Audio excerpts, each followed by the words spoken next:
Europe will inevitably come along. Both President Trump and President Putin understand that the governments in Europe are about to change. They're swinging decisively to the right, not to the far right, contrary to what people say, but to the right, and to a nationalist right that seeks justice for its own population, security for its own population, borders that are meaningful, language, history, identity, culture, all of those things wrapped together, which is exactly what Russia stands for, which is, I think, one of the reasons Biden and the globalist community were so interested in trying to destroy it, because Russia was a metaphor for everything they hate and despise. A Orthodox Christian country with a language, a culture, a heritage, and a sense of national identity that refuses to be extinguished. There's nothing intolerant about it. Remember, Russia has at least 20 million Muslims living inside its borders. And we've tried over many, many years with the CIA, along with MI6, to drive a wedge between them. I'm talking about the Muslim Turks or Turkic peoples and the Russians. And it's failed miserably because the Russians have pursued a very intelligent policy of tolerance and understanding. So this nationalism is not something hateful or frightening or bad. What you just heard isn't just a political stance. It's a call for a complete geopolitical realignment. Macgregor is painting a world where Washington and Moscow stand side by side, reshaping global power while Europe is forced to follow. He sees nationalism rising across the West, not as a threat, but as a necessity, one that aligns perfectly with Russia's vision of identity and strength. And at the heart of it all, a direct challenge to the very forces that have shaped U.S. foreign policy for decades. The political chess game between Ukraine and the United States has taken a dramatic turn. Just as Donald Trump was about to deliver his speech in Congress, Ukrainian President Volodymyr Zelensky dropped a carefully timed statement, one that seemingly aligns with Trump's calls for a negotiated settlement in Ukraine. But beneath the surface, this move is more than just a plea for peace. It's a calculated effort to outmaneuver Trump, to shape the narrative on Ukraine's terms, and to rally European allies behind a plan that subtly undermines Trump's vision. Meanwhile, on the battlefield, events are unfolding at a rapid pace. Russian forces have managed to break through Ukrainian defenses near Sudzha, marking a significant shift in the front lines. The question now is, how will Ukraine balance its diplomatic maneuvering with the grim reality on the battlefield? Volodymyr Zelensky's statement was not just a diplomatic gesture. It was a well-orchestrated move designed to manipulate the international discourse around Ukraine's war effort. His message, strategically released before Trump's congressional address, was crafted to appeal to Trump's base while subtly redefining the terms of engagement. Zelensky's words were precise. None of us wants an endless war. Ukraine is ready to come to the negotiation table as soon as possible to bring lasting peace closer. This is exactly what Trump and his allies, including J.D. Vance, have been demanding from Ukraine, an explicit willingness to negotiate peace. Even Elon Musk has echoed similar sentiments, accusing Zelensky of prolonging the war. But here's where the brilliance of Zelensky's statement comes into play. He frames the peace process in a way that places the responsibility squarely on the United States, not Russia. My team and I stand ready to work with President Trump's strong leadership to get a peace that lasts. The phrasing here is critical.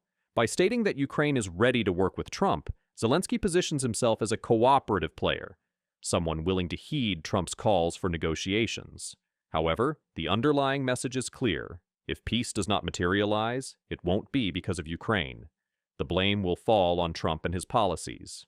While Zelensky's message appeared to be tailored for Trump, the reality is that the proposal was not a Trump initiative at all. Instead, it mirrors a plan quietly crafted by France and the United Kingdom. This plan, revealed just days ago, suggests a 1-month partial ceasefire, but with a crucial catch. The proposed ceasefire would apply only to air, sea, and energy attacks, while ground combat would continue. This is a clever diplomatic trap. If Russia rejects the plan, it will be painted as the aggressor, unwilling to pursue peace. If Russia agrees, Ukraine will have a much-needed window to replenish its forces, reinforce its positions, and regain strategic momentum. This approach is vastly different from what Trump has proposed. While Trump calls for an immediate halt to hostilities, the European plan is designed to favor Ukraine while maintaining the illusion of a diplomatic breakthrough. Zelensky's messaging ties into this broader strategy. His statement makes no mention of Russia's willingness or unwillingness to negotiate.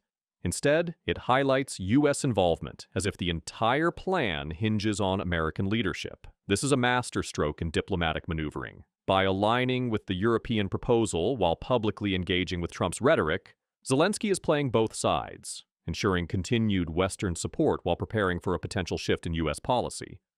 The timing of Zelensky's message is even more significant when considering recent developments in U.S. military assistance.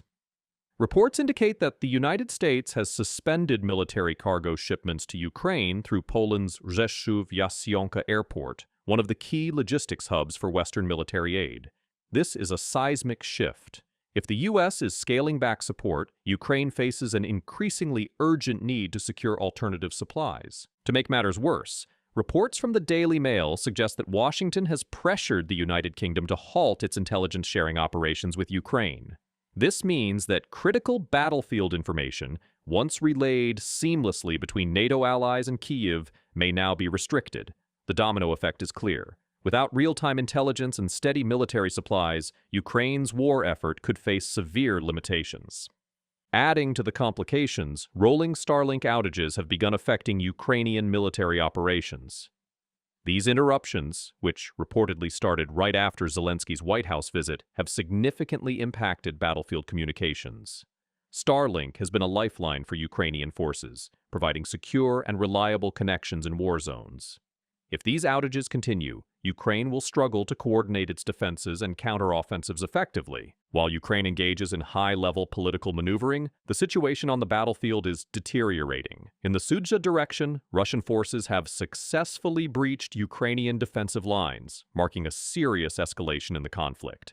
This breakthrough is not just another skirmish. It is a strategic push aimed at gaining territorial control in northeastern Ukraine.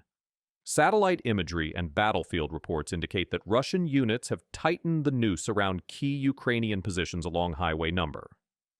7, a critical supply route. Over the past 72 hours, Russian forces have systematically advanced through contested areas, establishing control over key villages and farming settlements. By March 5th, pro-Russian sources confirmed that Russian troops had fully secured Jarafa and advanced into Lyman, an area previously under Ukrainian control. The implications of this breakthrough are severe. If Russian forces consolidate their gains, they could push deeper into Ukrainian territory, threatening defensive positions that have been holding the line for months. Ukraine's ability to halt this advance depends on its capacity to rapidly reinforce the front. But with Western military support now in question, Ukraine may struggle to mount an effective counteroffensive. Zelensky's strategy is clear. He is trying to reshape the diplomatic landscape while keeping the war effort alive. His message to Trump is designed to preempt criticism, offering the illusion of compliance while securing European backing for a partial ceasefire that benefits Ukraine. At the same time, his administration is scrambling to counteract the shifting dynamics of Western support, whether it be the suspension of military cargo, intelligence sharing restrictions, or Starlink disruptions. On the ground, however, reality is setting in. The Russian advance near Sudzha is a stark reminder that Ukraine's war effort hinges on more than just political maneuvering. If Ukrainian forces cannot hold the line, the consequences could be devastating. The next few weeks will be critical. Will Zelensky's diplomatic gamble pay off, securing renewed Western support and stabilizing the front lines? Or will Ukraine find itself outmaneuvered, both politically and militarily, as Russian forces press their advantage? One thing is certain. This war is far from over, and the stakes have never been higher. If you found this analysis insightful, make sure to like this video and subscribe so you never miss our deep dives into the latest developments. The situation in Ukraine is evolving rapidly, and the stakes have never been higher. What do you think about Zelensky's strategy? Is this a brilliant move or a risky gamble? Drop your thoughts in the comments below. And if you want to stay ahead of the curve, hit that notification bell. We'll be bringing you the latest updates as they unfold. Stay tuned, stay informed, and we'll see you in the next one.